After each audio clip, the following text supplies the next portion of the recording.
A sprawling mansion, luxury cars, beautiful children. The Hartwells had it all. But in one shocking year, this perfect family would implode in a storm of cancer, betrayal, and revenge that left a husband behind bars. In Oakwood Heights, the Hartwell home with its white columns and manicured lawn represented the pinnacle of success. Jaden Hartwell, 45, commanded respect as vice president at Meridian Investment Group, known for his sharp mind and deal-making abilities. His wife Karen, 42, was a respected curator at Lakefront Gallery with an eye for emerging talent. They were fixtures at charity galas and the country club. Their children excelled at everything, 12-year-old Penelope winning piano competitions and debate tournaments, 9-year-old Atticus dominating math and soccer. Their love story began at Northwestern University in 2003. Karen, studying art history, caught Jaden's attention during a campus exhibition. They balanced each other perfectly, remembered a classmate. Karen brought culture to Jaden's world, and he gave her stability and ambition. After a whirlwind courtship, Jaden proposed at Willis Tower in 2008. Their wedding at the Chicago Botanic Garden was the social event of the season with 500 guests and a reception that lasted until dawn. The early years brought professional triumphs and personal joy with the births of Penelope and Atticus. On social media, the Hartwells projected flawless family harmony with exotic vacations and picture-perfect holiday cards. They were that family everyone both admired and secretly resented, admitted a neighbor. They made everything look effortless. But around 2018, coinciding with Jaden's promotion, subtle changes appeared. Jaden arrived home increasingly late. Karen attended functions alone with practiced explanations about his busy schedule. Karen would say everything was fine, but you could tell something had shifted, recalled a family friend. She'd get this look when someone asked about Jaden, like she was reciting a script she didn't quite believe. The intimate dinners and weekend getaways that once defined their relationship vanished. At social gatherings, they no longer gravitated toward each other, their playful banter replaced by formal interactions. The most dangerous marriages aren't the ones with loud arguments, noted Dr. Eliza Matthews, relationship psychologist. It's the quiet deterioration, the slow emotional disconnection that happens behind closed doors, that often leads to the most devastating outcomes. In January 2023, two life-altering events would set this family on a collision course with disaster. A medical diagnosis and a hidden betrayal were about to shatter the Hartwells' perfect illusion, triggering a chain of events that would leave their community stunned and their family destroyed. January 15, 2023. In Dr. Sharma's sterile oncology office, Karen Hartwell sat alone, gripping her chair as she received the devastating news. "I'm afraid it's stage 3 breast cancer." Karen's fingers instinctively reached for her phone to call Jaden, but it went straight to voicemail. When she finally shared the diagnosis with Jaden that evening, his reaction was oddly detached. He stood across the kitchen island rather than embracing her, checked his phone repeatedly, and focused on logistics instead of emotions. "I'll handle everything at home," he assured her with a perfunctory kiss. "You just focus on getting better." But Jaden was already handling something else entirely, or rather, someone.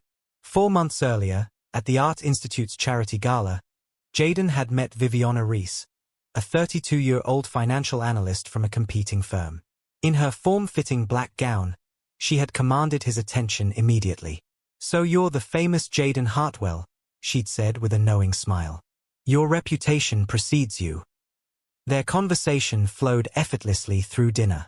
When they exchanged business cards, their fingers lingered in what could still be dismissed as innocent.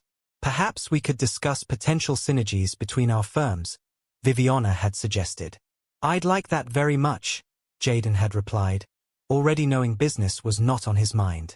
As Karen began chemotherapy in February, Jaden and Viviana's professional networking evolved into a full-blown affair. While Karen endured brutal side effects, relentless nausea, bone-deep fatigue, and losing her hair, Jaden discovered passion with Viviana at the Drake Hotel. "You're incredible," he whispered as they lay tangled in luxury sheets. "I can't get enough of you." The guilt that should have consumed him was compartmentalized. Jaden became expert at living separate lives, holding Karen's hand during chemo sessions while his mind wandered to evening plans with Viviana. He'd send concerned texts to his wife while lying in his mistress's bed. "I don't know how you do it all," Karen's sister Imagine remarked during a hospital visit, watching Jaden juggle work calls. If only she knew his recent business trip to New York had actually been a romantic weekend in Soho. By March, Karen's transformation was impossible to ignore. 20 pounds lighter, complexion grey, colourful scarves hiding her baldness. The children suffered too. Penelope grew withdrawn, her grades dropping. Atticus developed severe anxiety, sleeping in Karen's bed on nights Jaden worked late. "I don't want you to die," he whispered one night, clutching Karen's nightgown. "I'm fighting very hard not to," she promised, unable to provide the certainty he needed. The community began noticing cracks in the Hartwell facade. Jaden's colleague Dominic spotted him with Viviana at a River North restaurant, their intimacy unmistakable. The next day, he noticed a hickey above Jaden's collar but kept his observations to himself. By May, Jaden grew increasingly reckless, taking longer lunches, returning to work with Viviana's perfume clinging to his clothes, using the company credit card for gifts disguised as business expenses. "When will I stop being your dirty secret?" Viviana pressed one evening. "I'm tired of sneaking around." "Soon," he promised. Karen's prognosis is uncertain. The implication hung between them, that he was waiting for his wife's illness to potentially solve his dilemma. In June, Karen completed her final round of chemotherapy with cautiously optimistic results. Rather than celebrating with his wife, Jaden purchased a diamond bracelet for Viviana. "To new beginnings," he toasted, clasping it around her wrist. That night, lying beside his sleeping wife, Jaden made the decision that would trigger his downfall. He booked a luxury villa in the Cayman Islands, not to celebrate Karen's improved health, but for a week-long getaway with his mistress. As July arrived with scorching temperatures that matched his poor choices, Jaden was about to make the most devastating decision of his life, one that would destroy everything he had built. "I need to go to the Caymans next week," Jaden announced over dinner, eyes fixed on his plate. "Meridian's closing a major offshore deal. It's been in the works for months." Karen looked up, exhaustion evident on her face. "The Caymans? Now? My follow-up scans are scheduled for Thursday. I've already spoken with Dr. Sharma. The results won't be ready until the following week. I'll be back by then," Jaden replied smoothly. "Your sister can stay with you." This deal could mean a promotion to senior VP. What Karen couldn't have imagined was that there was no deal. No meetings. Only Viviana Rees and the $12,000 per night beachfront villa Jaden had reserved for their romantic getaway. One whole week, Viviana had squealed when surprised with the trip details. No hiding, no sneaking around. Just us. On July 15th, Jaden kissed his wife's forehead and hugged his children goodbye. "I'll call every night," he promised, wheeling his designer luggage to the waiting Uber. Karen stood in the doorway, one hand clutching her cardigan closed, something about Jaden's eager demeanor stirring deep unease within her. Hours later, Jaden and Viviana were sipping champagne in first-class seats bound for paradise, while Imagine arrived at the Hartwell home with groceries to make Karen's favorite soup. "You look tired," Imagine observed. "Did you take your medications?" "Just feeling a bit off today," Karen admitted. Probably just missing Jaden. If she only knew how little he missed her. The white sand villa at Azure Bay Resort offered unparalleled luxury and absolute privacy. Floor-to-ceiling windows framed postcard-perfect views of turquoise waters. A private infinity pool seemed to merge with the horizon. The king-sized bed featured Egyptian cotton sheets that would soon be tangled by passion with no fear of discovery. To us, Jaden toasted on their first evening. And to freedom. Viviana, stunning in a red bikini beneath a sheer cover-up, leaned in for a kiss. "I wish we never had to go back." Back in Chicago, Karen's condition deteriorated rapidly. What began as fatigue escalated to a 102-degree fever and severe dehydration. By the third day of Jaden's absence, Imagine rushed her sister to the emergency room. "She's immunocompromised from the chemotherapy," the ER doctor explained as Karen was admitted. The infection has taken hold quickly. I've been trying to reach her husband, Imagine explained, frustration evident. He's supposedly in the Cayman Islands on business, but he's not answering his phone. And why would he? At that moment, Jaden was deep-sea fishing with Viviana, their phones locked in the villa's safe to ensure their fantasy remained undisturbed by reality.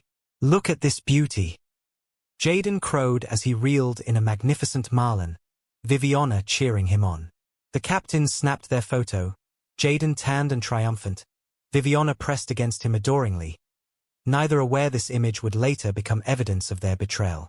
As Karen received intravenous antibiotics, 12-year-old Penelope took matters into her own hands. With Atticus frightened by their mother's hospitalization and Imagine constantly on the phone with doctors, Penelope decided to order food delivery and flowers for her mother's hospital room. When her attempt to use the emergency credit card her father had given her was declined, Penelope called customer service, posing as Karen. "I'm trying to understand why my card was declined," she explained in her most grown-up voice. "Could you please check the recent transactions?" The sympathetic representative, completely fooled, pulled up the account details. "Well, Mrs. Hartwell, it appears the card is over the limit due to several large charges in the Cayman Islands, Grand Azure Bay Resort, Bella Moda Boutique, Diamond Harbor Jewelers, Sailing Adventures." Penelope's hand trembled as she wrote down each transaction. None sounded remotely like business expenses. Her father had lied, an elaborate deception that left her mother fighting infection alone while he apparently vacationed in luxury. "Is everything all right, Mrs. Hartwell?" the representative asked when Penelope fell silent. "Yes, thank you. This has been informative," she managed before hanging up. That evening, with Karen sedated in the hospital, Penelope showed the list to her aunt. "Dad's not on a business trip, is he?" she asked, her young face hard with betrayal. Imagine stared at the list, the pieces falling into place, Jaden's late nights, his distracted behavior during Karen's treatments, the work emergencies that frequently pulled him away. "I need you to watch Atticus for an hour," Imagine told her niece, grabbing her purse. "I have an important call to make." The next morning, while Jaden and Viviana enjoyed a couple's massage, Imagine met with Victor Delacruz, a private investigator. "I need evidence," Imagine explained, sliding the transaction list across the table. "My sister deserves to know exactly what her husband is doing while she fights for her life."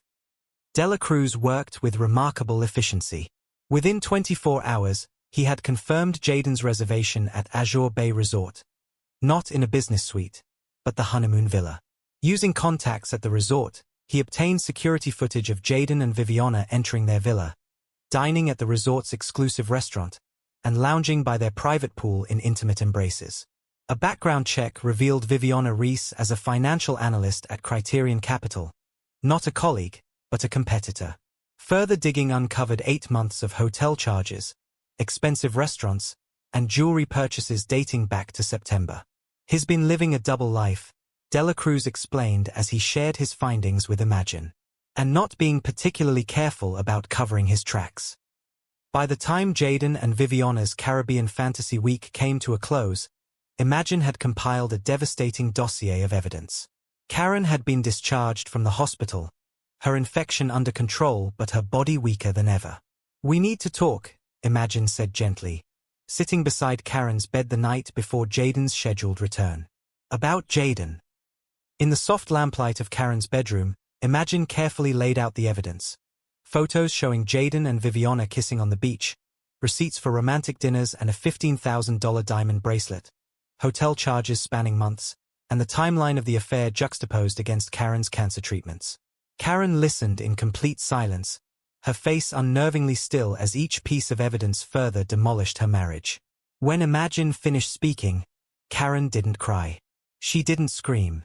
She simply stared at the ceiling, breathing shallow but controlled. "Karen," Imagine prompted softly. "Say something. How long have they been together?" Karen finally asked, her voice distant. "At least since September. Right before your diagnosis." Karen closed her eyes, absorbing this final blow. The affair had begun before she even knew she was sick. Her illness hadn't driven Jaden away. He had already left, in every way that mattered. When Karen opened her eyes again, Imagine was startled by the transformation. Where moments before there had been shock and hurt, now burned something altogether different, a cold, calculated fury. "Thank you," Karen said, taking her sister's hand, "for having the courage to show me the truth." "What do you want to do?" Imagine asked, relieved that Karen hadn't collapsed under the weight of the revelation. A chilling smile crossed Karen's face, an expression so unlike her usual warmth that Imagine felt a shiver run down her spine. "Everything," Karen replied simply. "I want to take everything from him." In that moment, as cancer ravaged her body, Karen made a decision that would change the trajectory of their lives forever. She would not just survive, she would make Jaden pay. "You understand what you're asking me to do?" Ezra Cruz leaned forward, his dark eyes studying Karen intently. The attorney's ruthlessness in high-profile divorces had earned him the nickname the executioner among Chicago's elite. Karen met his gaze unflinchingly. "I want what's mine, what I've earned through 15 years of marriage. I want security for my children." 3 days had passed since Imagine revealed Jaden's betrayal. Grief had hardened into resolve, shock transforming into cold clarity.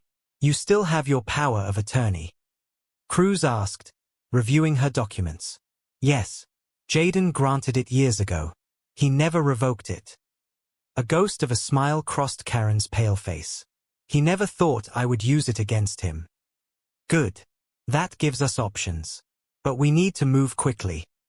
The following morning, Karen sat at her writing desk, her body weak but her mind razor-sharp. Before her lay a detailed inventory of the Hartwell assets, the $3.2 million residence, the $1.8 million vacation home, investments totaling $4.7 million, plus art collections and luxury items. The family's art collection became her first target.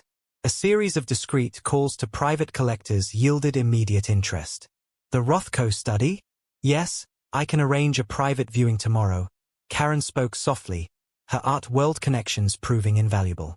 "Cash offers only, I'm afraid."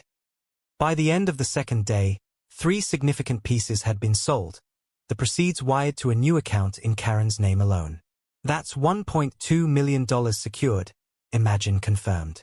"Are you sure about this? There's no going back." "He made his choice in the Caymans," Karen replied steadily. "Now I'm making mine." Next came the Michigan vacation home. Karen contacted a neighbor who had previously expressed interest. "Mr. Calloway? It's Karen Hartwell. You once mentioned wanting to purchase our place. We need to close quickly, and discretion is essential." The all-cash offer came in below market value, but Karen accepted without hesitation. Speed mattered more than maximizing profit. "How are you managing all this while still recovering?" Imagine asked, watching Karen work through financial documents despite her exhaustion. "Rage is remarkably energizing," Karen replied. "Every time I feel like I can't continue, I remember Jaden on that beach with her while I was fighting for my life."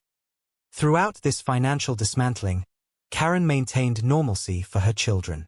She attended Atticus's soccer game, helped Penelope prepare for her piano recital, all while systematically transferring funds and redirecting assets.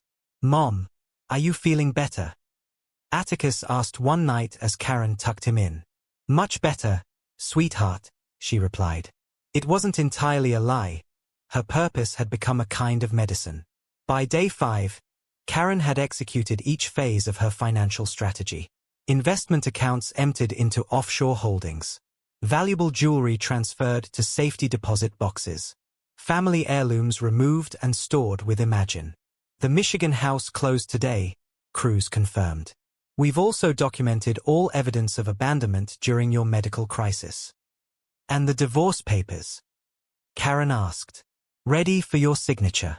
I must say, Mrs. Hartwell, I've never seen someone handle such a betrayal with such precision." On the evening before Jaden's scheduled return, Karen wrote the letter that would accompany the divorce papers. "Jaden, while you were enjoying your romantic getaway with Viviana Rees, I was fighting an infection in the hospital. a complication of the cancer treatment you've been so eager to escape. I know everything. The affair that began last September. The hotels. The gifts. Your elaborate lies. By the time you read this, I will have exercised my right to protect myself and our children from your betrayal. The enclosed divorce filing details the division of assets I've already executed. You chose her over your family, your vows, and your integrity. Now you can have her, and nothing else. Karen. She placed everything into a manila envelope with Jaden's name written in her elegant script, positioning it prominently on the kitchen counter. What if he gets angry? Imagine asked. He will, Karen replied with eerie calm. But what can he do? The money's gone. The assets are secured. For once in his life, Jaden Hartwell is powerless. With everything in place, they waited for Jaden to return home and discover that his perfect life had been dismantled with the same calculated precision he had used to deceive his family. Jaden's black Audi pulled into the driveway on a sweltering July afternoon. Tanned and relaxed, he entered the unusually quiet house with the confident stride of a man whose world operated exactly as he ordained. "Hello? I'm home," he called out, his voice echoing through the marble foyer. Receiving no response, he paused in the kitchen where a manila envelope sat on the counter, his name written in Karen's elegant script. Inside were divorce papers and a personal letter. As he read Karen's words, the blood drained from his face. The documents detailed a division of assets already executed, accounts emptied, property transferred, investments liquidated. Everything was gone. Jaden frantically tried to access their accounts online. Incorrect password, the screen informed him repeatedly. He called their private banker, panic rising. "I'm sorry, Mr. Hartwell, but those accounts were closed earlier this week," the banker explained. The funds were transferred per Mrs. Hartwell's instructions. She had full legal authority through your power of attorney. "That's impossible." Jaden's protest was interrupted by a text from Viviana, "Missing you already. Dinner Saturday? I bought something special to wear." Winky face. Before he could respond, Imagine appeared in the doorway, arms crossed, watching him with icy contempt. "Where is she? Where are my children?" Jaden demanded. "Safe. Away from you," Imagine replied coolly. "Karen wanted me to be here when you discovered what she's done." "She can't do this," Jaden shouted. "This is theft. Embezzlement." "Interesting choice of words," Imagine replied. "Because Karen didn't take anything that wasn't legally hers. You, on the other hand." She let the implication hang in the air. "What are you talking about?" "Let's just say when Karen's attorney examined your finances, he found irregularities. Enough to interest the FBI's Financial Crimes Division." Jaden's face went from red with rage to ashen in seconds. 3 days later, Special Agent Renata Vision sat across from Karen in Ezra Cruz's office. "Our investigation has revealed multiple instances of insider trading, wire fraud, and tax evasion dating back at least 5 years, Vision explained. Karen had suspected Jaden's financial improprieties for years but had chosen not to see it, until now. By August, Jaden's professional life collapsed. Meridian Investment Group placed him on leave. Clients pulled their accounts. Former colleagues suddenly couldn't recall key details about deals Jaden had orchestrated. Even Viviana abandoned ship, quickly negotiating an immunity deal in exchange for her testimony. "He told me everything," Viviana informed Agent Vision. "About client portfolios, insider information, offshore accounts. He liked to impress me with how clever he was." By September, Jaden found himself facing not only the loss of his family and fortune but potentially his freedom as well. "They're building a case against me," he confessed to his criminal defense attorney. "Karen must have known about my financial arrangements. If she did, she never mentioned them specifically in the divorce filings," his lawyer pointed out. "She was smart enough to let the authorities discover those details themselves." In October, a grand jury indicted Jaden on 17 counts of financial crimes. The business press, which had once celebrated him, now used the same photograph from a 2019 Top 40 Under 45 article to illustrate stories about his downfall. Karen focused on healing, both from cancer and betrayal. The children remained her priority, attending therapy to process their father's abandonment and disgrace. "Do you regret any of it?"